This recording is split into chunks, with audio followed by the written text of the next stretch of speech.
बच्चों, अब हम हिंदी व्याकरण की पाठ्य पुस्तक में संबंध अव्यय से संबंधित पुस्तक अभ्यास हल करेंगे। आपको इसी प्रकार करना है।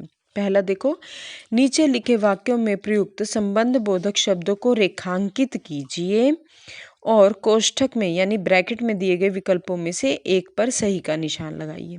तो पहला देखो, इस पहाड़ पर हरियाली नहीं है। संबंध बताना है, प्रेपोजिशन आपने बतानी है।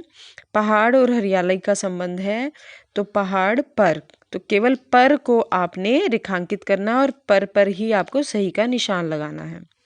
दूसरा है, भूमि के नीचे जल के स्रोत हैं। के नीचे को रेखांकित करें और ब्रैकेट में टिक का निशान लगाएं।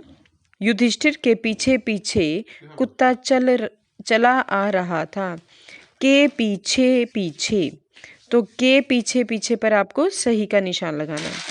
सूर्य के सामने जाकर नमस्कार कीजिए। के सामने, तो के सामने को टिक का निशान लगाना है। ध्यान से अपने ये कार्य करना है। ये काम आपको पुस्तक में ही करना है। मेरे आगे झूठ बोलने की कोशिश मत करो।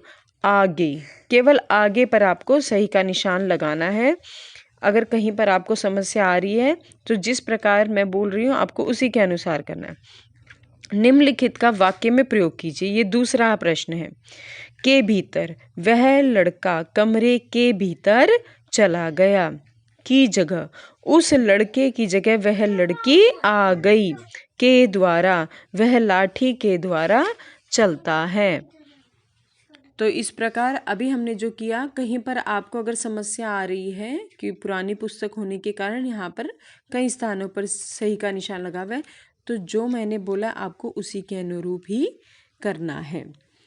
तो इसके पश्चात ध्यान से देखना है। पहले में पर, फिर के नीचे, के पीछे पीछे, के सामने, आगे।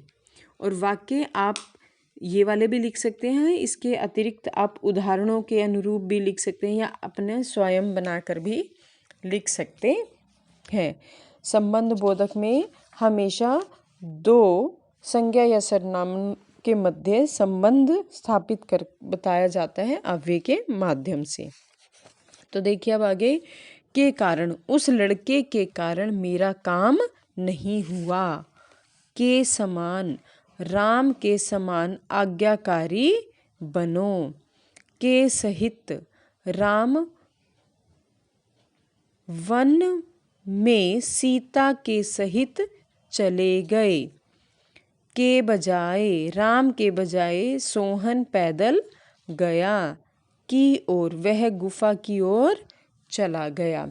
तो आपने देखा तीसरे वाक्य में राम वन में सीता के सहित चले गए, तो यहाँ पर सीता नहीं आया है, वन में सीता, तो वो चीज़ आपको लिख लेनी है। ध्यान से आपने ये करना है। तो इस प्रकार संबंध बोधक अव्यय के ये पुस्तक अभ्यास स्पष्ट हुआ। तीसरा है, संबंध बोधक किसे कहते हैं, उदाहरण सहित स्पष्ट करें। ये करना है।